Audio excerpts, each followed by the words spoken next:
বন্যার্থ মানুষদেরকে সহযোগিতা করা আমাদের ইমানি দায়িত্ব হয়ে পড়েছে। এটা আমাদের একান্ত প্রয়োজন। কারণ আপনারা অনেকে দেখেছেন ফেনী জেলা, কুমিল্লা জেলা সহ প্রায় 8টি জেলাতে 30 লক্ষের মতো মানুষ, তাদের বাড়িঘর সব কিছু পানিতে তলিয়ে গিয়েছে। তারা কি অবস্থায় আছে আমরা কি কখনো তাদের খোঁজখবর নিয়েছি? এটা আমাদের খোঁজখবর নেওয়া, এটা আমাদের একান্ত প্রয়োজন, এটা আমাদের ইমানি দায়িত্ব। কারণ আল মুসলিমু কাজাসাদিল ওয়াহেদ, সমস্ত মুসলমান কেমন যেন একটা শরীরের মতো।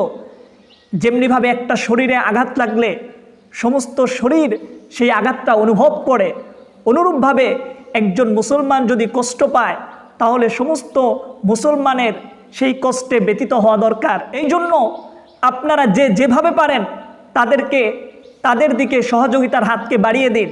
অর্থ দিয়ে, শ্রম দিয়ে, বুদ্ধি দিয়ে, যেভাবে হোক আপনি তাদেরকে সাহায্য করুন। আপনার অর্থ নাই, আপনি শ্রম দিয়ে তাদেরকে সাহায্য করুন।